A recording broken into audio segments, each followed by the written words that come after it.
This morning, new scrutiny for Matt Gaetz, President-elect Trump's embattled pick for Attorney General. Mr. Trump has been reportedly reaching out personally to senators to ask them to back Gaetz's nomination. The now former Florida congressman resigned his seat last week, ending a House Ethics Committee's inquiry into a series of troubling allegations, which Gaetz has long denied, including illicit drug use and sex with a then 17-year-old girl at a Florida party in 2017. What I have said with regard to the report is that it should not come out. And why? Because Matt Gaetz resigned from Congress. He is no longer a member. The House Ethics Committee in the past has released reports of individuals who resigned from Congress. You're a man of faith. You're a man of God. You're a man of family.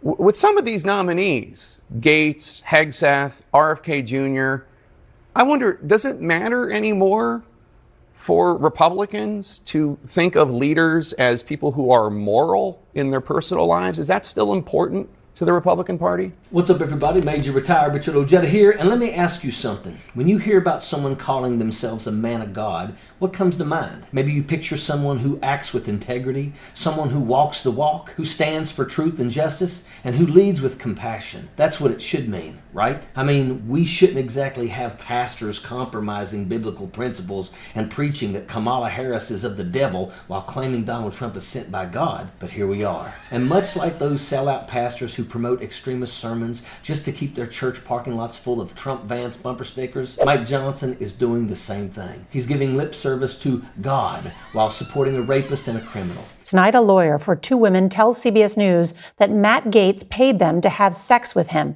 and that one of his clients says she witnessed Gaetz having sex with a minor at a Florida house party in 2017. Leppard said she and another woman he represents alleged they attended between 10 and 15 parties and were compensated for travel with Gaetz to the Bahamas and New York. He says the committee has Gaetz's Venmo and PayPal transactions that allegedly show payments for sex and text messages where he refers to illegal drugs in code words. There's a very important protocol and tradition and rule that we maintain that the House Ethics Committee's jurisdiction does not extend to non-members of Congress. The Speaker of the House is not involved in Ethics Committee work, can't be, shouldn't be, because the Speaker can't put a thumb on the scale or have anything to do with that. So I have no idea what the contents of this report would be. It's not far off from the crowds who chose Barabbas over Jesus. Let that sink in for a minute, because that's what we're seeing with Speaker Mike Johnson. He's the opposite of integrity, the opposite of justice. He's out here blocking the release of the House Ethics Committee report on Matt Gaetz. And this isn't some minor procedural issue. We're talking about a man with allegations of serious misconduct hanging over his head. A man accused of behavior so vile that it should disqualify him from holding any position of power, let alone being nominated to lead the Department of Justice. But here's Mike Johnson smiling through it all,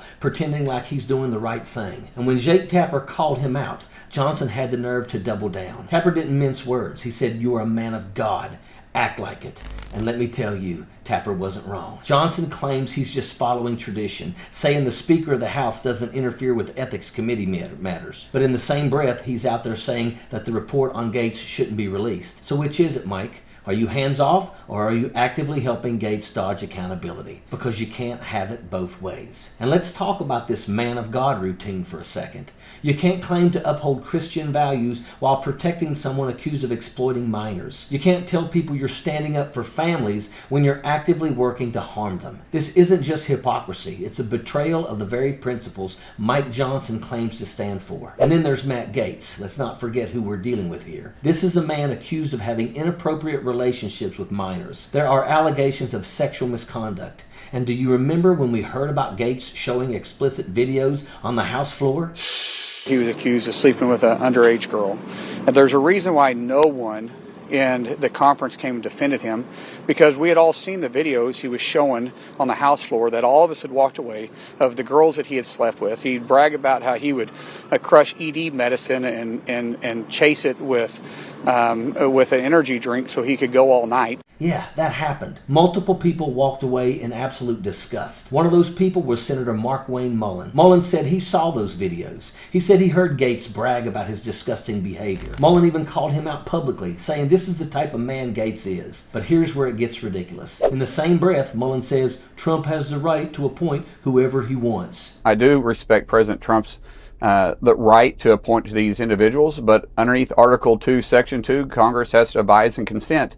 And Matt Gaetz is going to go through the same scrutiny as every other individual, and I'm going to give him a fair shot just like every individual. And at the end of the day, the Senate has to confirm him. I do think it's a very, very tough role. I've got a tough situation that I've got to set my personal opinions, and they're really not opinions. I got to set my personal situation with Matt to the side and look at the facts. If he's qualified, he's qualified. Really, Mark Wayne? So you're just going to sweep all of this under the rug. You're going to pretend like none of it matters because Trump said Gaetz is his guy. What we're seeing here is pure lip service. Mullen knows Gaetz isn't fit for the job. He knows this nomination is a disaster, but instead of standing up against these terrible choices, Mullen is playing it safe. He's hedging his bets. And let's be honest, this is exactly what we've come to expect from the GOP.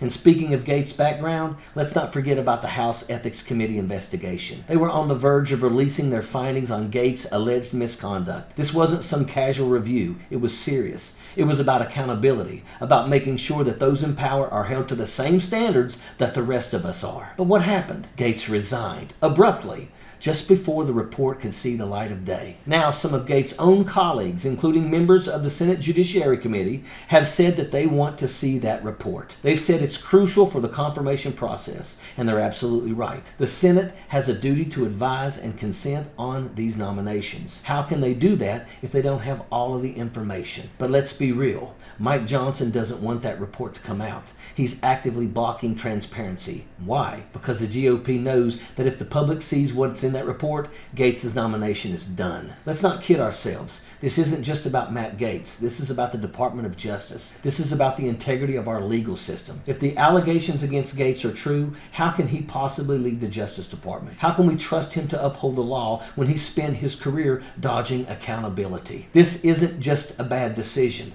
It's an absolute dangerous one. And speaking of bad decisions, let's talk about Donald Trump's cabinet picks. Let's call it what it is. This isn't about picking the best and brightest. This is about loyalty. It's about picking people who will do Trump's bidding, no questions asked. Look up the lineup. Matt Gaetz, Pete Hegseth, Tulsi Gabbard. These aren't qualified leaders. These are disruptors. And that's the point. Trump doesn't want people who will strengthen institutions. He wants people who will tear them down. But here's where it gets even more ridiculous. The GOP is out here acting like Trump is under attack. They're saying things like, Trump has the right to appoint whoever he wants, as if that's the issue. Nobody is saying Trump can't appoint his cabinet. Of course he can. What we're saying is that his picks are terrible. These are people who have no business leading federal agencies. They're unqualified, unethical, and in some cases downright dangerous. And instead of addressing that, the GOP is playing the victim card. They're creating this imaginary fight saying, oh, the Democrats don't want Trump to have his team.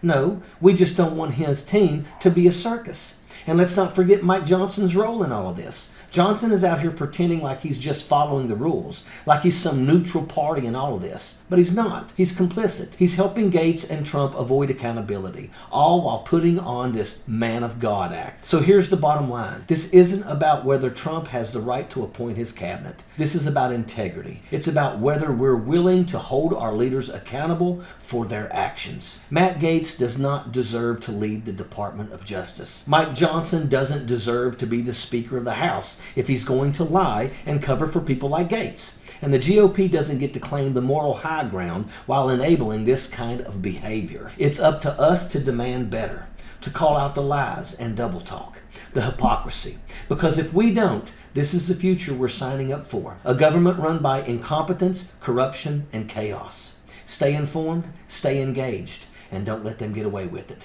And that's a fact. Sappers clear the way, airborne all the way.